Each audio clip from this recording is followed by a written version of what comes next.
నమస్తే. ఇప్పుడు మీరు చూడబోతున్న వీడియో ఖచ్చితంగా మీకు ఉపయోగపడుతుంది, నచ్చుతుంది కూడా. మరి మీకు నచ్చిన విషయం నాకు తెలియాలి అంటే ఈ వీడియోని మీరు లైక్ చేయాలి, షేర్ చేయాలి, అలాగే మన ఛానల్‌ని సబ్స్క్రైబ్ చేయాలి. మీ సపోర్ట్‌ని నాకు అందిస్తారు కదూ! ఓకే. ఇప్పుడు వీడియోని స్టార్ట్ చేద్దాం.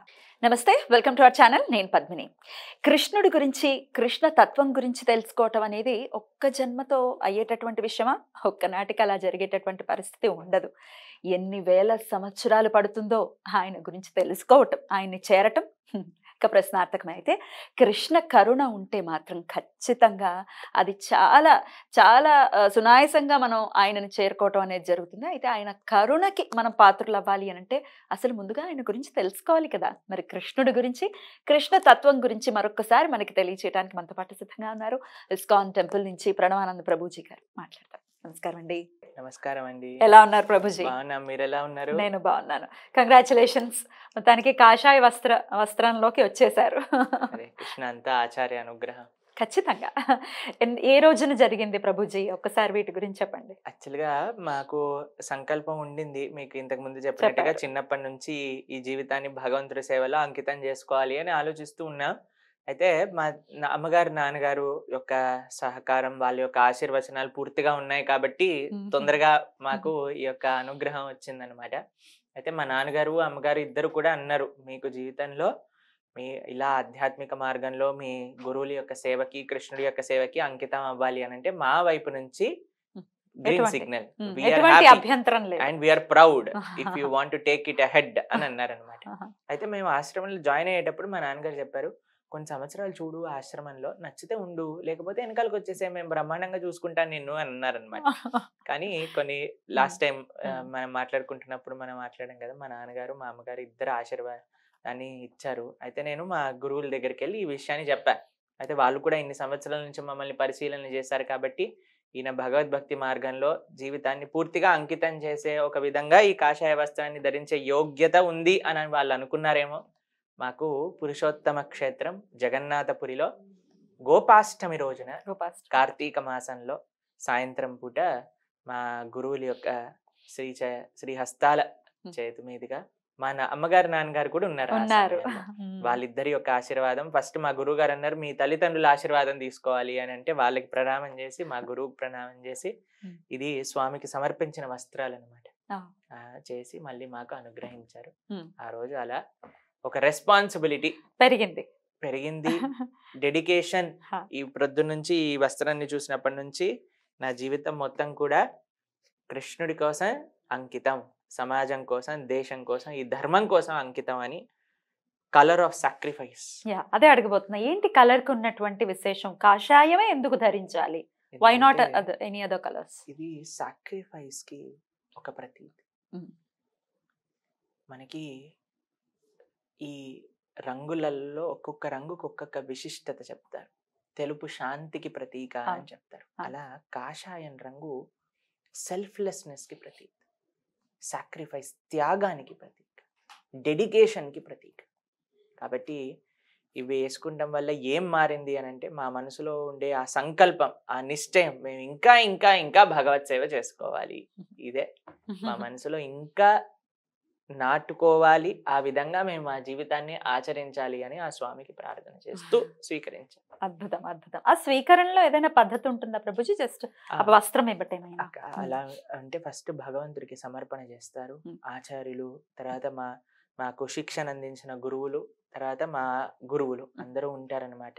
భక్తుల యొక్క సాంగత్యంలో కీర్తన జరుగుతూ ఉన్న సమయంలో మనకి ఆ స్వామి యొక్క మహాప్రసాదంగా స్వామి గురువుల యొక్క ఆశీర్వాదం, తల్లిదండ్రుల యొక్క ఆశీర్వాదాన్ని తీసుకొని మాకు ఉపదేశపూర్వకంగా ఈ వస్త్రాలను అందిస్తారు. ఉపదేశం ఉంటుంది. అద్భుతం. ప్రభుజీ, ఇక్కడే ఒక క్వశ్చన్ నేను అడగదలుచుకున్నాను. ఇస్కాన్ లోకి కొంతమంది ఒక కాల్ నేను వినటం జరిగింది. ఆ తల్లికి ఇష్టం లేదు తన బిడ్డను పంపించడం ఇస్కాన్లోకి. బట్ ఆ బిడ్డ మాత్రం బాగా చదువుకున్నారు, సాఫ్ట్వేర్ ఇంజనీర్ ఏదో చేస్తున్నారు. తనకు మాత్రం ఖచ్చితంగా వెళ్ళాలి, ఇస్కాన్ ఆర్గనైజేషన్లో ఉండాలి, తన సోల్ని ప్రోగ్రెస్ చేసుకోవాలి అనే భావనతో వాళ్ళకి ఇష్టం లేకుండా వెళ్తున్నారు. ఆ తల్లి మాత్రం చాలా తపన పడుతుంది. దీన్ని ఎలా చూడొచ్చు ప్రభుజీ?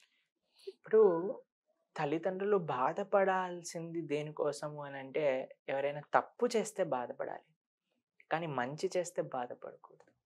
ఈ దేశంలో అందరు మహానుభావులు ఉండాలి, కానీ మహానుభావులు అందరూ పక్కింట్లో ఉండాలి, మా ఇంట్లో ఉండకూడదు అనే స్వార్థం ఎంత తప్పు కదండి.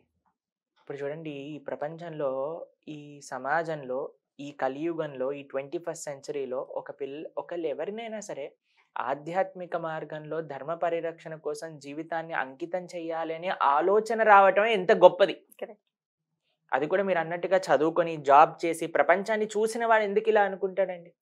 ఈ సమయంలో నాకు ఇప్పుడు నా ఏజ్ పిల్లలు ఏం చేస్తున్నారు, మేము కూడా బ్రహ్మాండంగా ఆనందంగా డబ్బులు ఖర్చు పెడుతూ సంపాదిస్తూ ఆనందంగా ఉండొచ్చు. కానీ ఎందుకు మేము ఇలా ఉన్నాము అని అంటే, ఈజ్ ఇట్ ఈజీ అని అంటే no, but why are we doing it? ఎందుకంటే ధర్మం కోసం.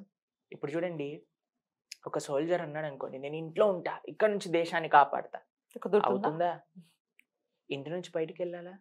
సోల్జర్ ఒకసారి వెళ్ళినప్పుడు, నిన్న నేను ఫ్లైట్లో వచ్చేటప్పుడు నా పక్కన ఒక సోల్జర్ కూర్చున్నారు అన్నమాట.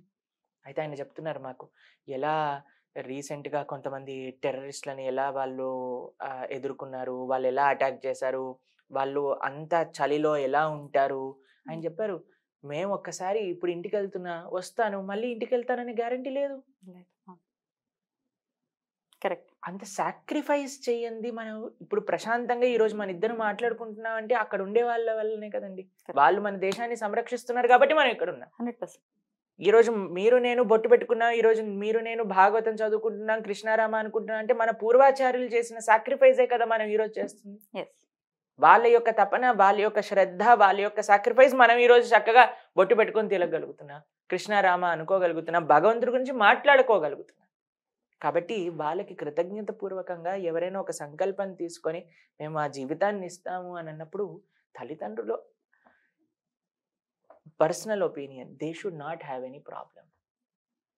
బట్ ఈజ్ ఇట్ ఈజీ అంటే కాదు. తల్లిదండ్రులు పెంచినప్పుడు వాళ్ళకు కూడా అనిపిస్తుంది కదా, మా పిల్లవాడు కూడా పెళ్లి చేసుకోవాలి, పిల్లల్ని కనాలి, హ్యాపీగా అమెరికాకి వెళ్ళాలి, మమ్మల్ని తీసుకెళ్ళాలి, అన్నీ అనిపిస్తాయి. అంటే తను అన్నది ఏంటంటే, ఒకగానొక కొడుకు, మా భవిష్యత్ ఏంటి, మాకు ఆధారమే తను కదా. శంకరాచార్యులండి, శంకరాచార్యుల యొక్క తల్లిగారు ఇలా ఆలోచిస్తే మనకి శంకరులు ఉండేవాళ్ళ? రామానుజులండి, మధ్వాచార్యులండి, వాళ్ళ తల్లిదండ్రులు ఇలానే అనుకుంటే, అయ్యో నాకొక్కడే పిల్లవాడు, సన్యాసం తీసుకొనివ్వను అని చెప్పుంటే మనం ఈరోజు హిందువులుగా మనం చెప్పుకునే వాళ్ళమా? తల్లి యొక్క సాక్రిఫైజే కదండి ఈరోజు మనం ఇంత గొప్పగా ఇన్ని వేల వందల సంవత్సరాల నుంచి వేరే వాళ్ళు మనల్ని పట్టి పీడిస్తున్నా సరే మనం ఇంకా ఈ ధార్మికంగా ఉండగలుగుతున్నాం అంటే ఆ ఆచార్య బలం మన దగ్గర ఉంది కాబట్టి ఆ అమ్మ సాక్రిఫైస్ కదండి ఎక్కడైనా సరే, శంకరుల విషయంలో, రామానుజుల విషయంలో, ఎక్కడైనా సరే. అయితే వాళ్ళు బాధపడుతున్నప్పటికీ మరి రాణిస్తుందా ఇస్కాన్?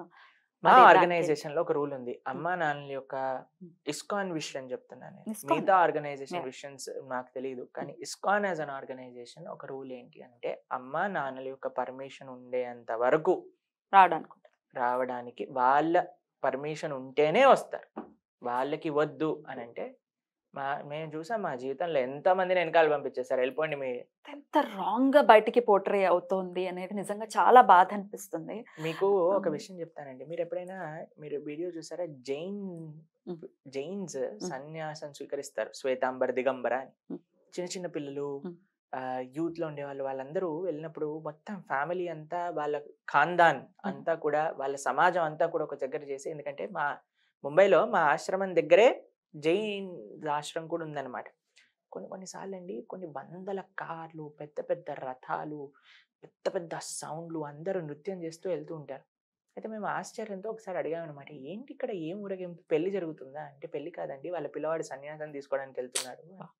అంత ఆనందం, నాన్న ఎంత ఆనందం అంటే అండి, కొన్ని లక్షలు ఖర్చు పెట్టి ఆ యొక్క సెరమనీని చేయిస్తారన్నమాట. ఎందుకంటే మా పిల్లవాడికి ఇంత గొప్ప ఆలోచన వచ్చిందా, ఆయన తమ జీవితాన్ని డెడికేట్ చేయడానికి అంత సంకల్పమా, మా తరతరాలు తరించిపోతాయి ఈ పిల్లవాడు చేసే సాక్రిఫైస్ వల్ల అని దాన్ని సెలబ్రేట్ చేసుకుంటారు. చిన్న చిన్న పిల్లలండి, అసలు మీరు చూస్తే అసలు ఆశ్చర్యపోతారు. ఒక ఫ్యామిలీ మొత్తం కూడా సన్యాసాశ్రమ మార్గంలో జైన సాంప్రదాయంలో వెళ్ళిపోతే అసలు ఎంత పెద్ద ఉత్సవాలు. ఆ వీడియోలు నేను ఇంట్రెస్ట్తో ఆ రోజు ఆ సంఘటన చూశాక ఇంట్రెస్ట్తో నేను చూసాను అనమాట యూట్యూబ్లో. ఆశ్చర్యపోయాను. మన వాళ్ళు గుడికి వెళ్తేనే మా వాడు గుడికి వెళ్తున్నాడండి, మా వాడు భగవద్గీత చదువుతున్నాడండి, ఏమైపోతుందండి పెళ్లి చేసుకుంటాడా? జీవితం అంటే పెళ్లి చేసుకోవటం, పిల్లల్ని కంటాం, ఇదేనా అండి జీవితం అంటే? అయితే ఇది అర్థం చేసుకోవడం చాలా చాలా కష్టం ప్రభుజీ. అంటే ఆ సాధనా మార్గంలో ఉన్నవాడికి అర్థమవుతుంది, లేకపోతే పూర్వజన్మ సుకృతం ఉంటే అర్థమవుతుంది. కానీ ఆ తల్లిదండ్రుల యొక్క మేజర్ కన్సర్న్ మీరన్నట్టుగా పెళ్లి చేసుకోవటము. ప్లస్ వాళ్ళని మాకు ఆధారం లేదు ఇంకా ఈ పిల్లవాడు వెళ్ళిపోతే అని అంటే వాళ్ళకి ఏం సమాధానం చెప్పాల్సింది? మీకు ఒక విషయం చెప్తానండి. అందరూ అలా ఉంటారని కాదు. నా జీవితంలో ఒక సంఘటన. ఒకళ్ళు లవ్ మ్యారేజ్ చేసుకున్నారు. వాళ్ళు సరే వాళ్ళకి తల్లిదండ్రులకి ఇష్టం లేకుండింది. తర్వాత సరే పెళ్లి చేసుకున్నావు కదా ఉండు అని అన్నారు. సరే అని ఒప్పుకున్నారు, పెళ్లి చేసుకున్నారు. వాళ్ళ కోడలంది మీ అమ్మ నాన్నతో నేను ఉండను అని చెప్పింది. వాళ్ళు అమెరికాకి వెళ్ళిపోయారు. వాళ్ళ నాన్నగారు పోయారు, అమ్మగారు ఒక్కళ్ళే ఉన్నారు. అమెరికాలో ఉండే పిల్లలు ఎంతమందికి వచ్చి మిమ్మల్ని చూసుకుంటున్నారండి. కానీ అదే ఒక టైంలో మా ఆశ్రమంలో జాయిన్ అయిన ఒక బ్రహ్మచారి, ఆయన వాళ్ళ అమ్మ దగ్గరికి వెళ్ళి, వాళ్ళ అన్నయ్య ఏమో అమెరికాలో ఉన్నారు, రాలేదు వాళ్ళ అమ్మని చూసుకోవడానికి. ఈయన 3 నెలలు వాళ్ళ అమ్మతోటి ఉండి, మోకాళ్ళ ఆపరేషన్ జరిగితే చేయించి, దగ్గరుండి ప్రొద్దున రాత్రి పగళ్ళు ఆవిడ దగ్గరే ఉండి సేవ చేసి వచ్చారు. అప్పుడు ఆవిడ వచ్చి మా ఆశ్రమంలో చెప్పారు, మా పెళ్లి చేసుకున్న పిల్లవాడి కంటే బ్రహ్మచారి అయిన పిల్లవాడు తన కర్తవ్యాన్ని బాగా నిర్వర్తించారు అని చెప్పారు. కాబట్టి ఎవరిని ఈ ప్రపంచంలో చూసుకోరండి. చూసుకునేది భగవంతుడే. నారు పెట్టినవాడు నీరు పోయి. అర్జునాచార్య అని ఒక ఆయన ఉన్నారనమాట. వాళ్ళకి అప్పుడే ఒక పిల్లవాడు పుట్టాడు. తల్లి ప్రసవం చేసింది, వాళ్ళ అమ్మ శరీరం విడిచిపెట్టింది అనమాట. కానీ ఈయనకి మాత్రం ఆయన యొక్క సాధన మధ్యలో ఉండిపోయింది. ఆ సాధనకి బయలుదేరాలి. కానీ ఆయన మనసులో అనిపించింది, ఈ పిల్లవాడు ఎలా ఉంటాడు, ఎలా బ్రతుకుతాడు, నేను లేకపోతే నేను చూసుకోవాలి కదా అని చూస్తూ ఉన్నాడు అనమాట. అందులోపల ఒక చిన్న బల్లి అప్పుడే బయటకు వచ్చింది. ఆ చిన్న బల్లి వెంటనే పుట్టిన వెంటనే ఆ నాలుకని బయటికి తీసి అక్కడ ఉండే ఒక చిన్న ఈగని లోపల తీసేసుకున్నాడు అనమాట. ఆయన అనుకున్నారు, ఈ బల్లికి ఎవరు నేర్పించారు జీవించటం? అందరి లోపల భగవంతుడే కదా నడిపించేది. కాబట్టి అందరూ వాళ్ళ విధంగా బ్రతుకుతారు అని ఆయనకి ఒక ప్రాక్టికల్ రియలైజేషన్ కలిగిందనమాట. కాబట్టి అండి, మనము వేరే వాళ్ళని చూసుకోగలుగుతాము, వీళ్ళు నన్ను చూసుకుంటున్నారు అనేది పెద్ద అబద్ధం. అందరినీ భగవంతుడు చూసుకోగలుగుతారు. మీ పిల్లలు భగవద్ మార్గంలో ఉంటే వాళ్ళ రెస్పాన్సిబిలిటీ, మీ రెస్పాన్సిబిలిటీ కృష్ణుడు చూసుకుంటారు. కాబట్టి కంగారు పడాల్సిన అవసరం లేదు. చాలా చాలా బ్యూటిఫుల్ గా చెప్పారు ప్రభుజీ. ఇక భగవంతుడిని ఎలా చూడాలి ప్రభుజీ మరి ఈ కాంటెక్స్ట్ లో? మనల్ని అన్ని తానే నడిపించేటటువంటి భగవంతుడిని మనం తల్లిలా చూడాలా, తండ్రిలా చూడాలా, భగవంతుడికి సేవకులుగా ఉండాలా? అసలు భగవంతుడిని ఎలా చూడాలి ప్రభుజీ? భగవంతుడు ఒక విశేషమైన తత్వం అండి. ఆయనని మనం ఎలా చూడాలి అనుకుంటే ఆయన అలా ఉంటాడు. మనం ఎలా చూస్తే ఆయనని, అయ్యా నువ్వు నాకు తల్లివి, ఆయన తల్లిలా ఉంటాడు. అయ్యా నువ్వు నాకు తండ్రివి, తండ్రిలా ఉంటాడు. నువ్వు నాకు ఫ్రెండ్వి అని అంటే ఫ్రెండ్లా ఉంటాడు. నువ్వు నాకు ఒక మాస్టర్వి, సేవకుడిగా మనం ఉండాలా అని అంటున్నారు కదా, ఆయన మాస్టర్గా ఉంటాడు. అయ్యా నువ్వు నా యొక్క ప్రియుడివి అని అంటే ప్రియుడిగా ఉంటారు. అన్ని సంబంధాలు ఈ ప్రపంచంలో ఎవరితో సాధ్యం అవుతాయి అని అంటే అది భగవంతుడితో మాత్రమే సాధ్యం అవుతుంది. మనం ఎలా కావాలంటే స్వామి అలా ఉంటారు. అందుకే కృష్ణుడు భగవద్గీతలో చెప్తారు, ఏ యథామాం ప్రపద్యంతే తాం తథైవ భజామ్యహం. నువ్వు నన్ను ఎలా చూస్తే నేను నీకు అలా ఉంటాను. మనం కృష్ణుని చూసి ఈయన రాయి అని అనుకుంటే రాయిలా ఉంటాడు. కానీ అదే రాతిని ఈయన నాకు స్వామి అని అనుకుంటే ఆయన స్వామిలా ఉంటాడు. భగవంతుడు is open for all relationships. మనం ఎలా ఆయనని స్వీకరించాలి, మన భావన ఎలా ఉంది. ఇప్పుడు యశోదమ్మ కృష్ణుని పిల్లవాడిలా చూసుకుంది. ఎంత బ్రహ్మాండంగా ఆయన పిల్లవాడిలా యశోదమ్మకి సేవ చేసుకున్నాడు. గోపికలందరూ ప్రియుడుగా అనుకున్నారు, ప్రియుడుగా వాళ్ళందరికీ సేవ చేశారు. బలరామాది వాళ్ళందరూ కూడా కృష్ణుని ఫ్రెండ్గా అనుకున్నారు, ఫ్రెండ్గా ఉన్నారు. హనుమ, ప్రహ్లాద, ధ్రువ వీళ్ళందరూ స్వామి మేము మీ అందరి సేవకులం అనుకున్నారు. వాళ్ళందరినీ స్వామిగా కటాక్షించారు. మనం ఏ విధంగా చూస్తే ఆ విధంగా స్వామి మనకి ఆయన యొక్క కృపను అందించడానికి ఎల్లప్పుడూ రెడీగా ఉంటారనమాట. అందుకే భగవంతుడు కృష్ణుడు ఒక్కడితో మాత్రమే అన్ని రకాల సంబంధములు కూడా పాసిబుల్ అవుతాయి. అద్భుతం.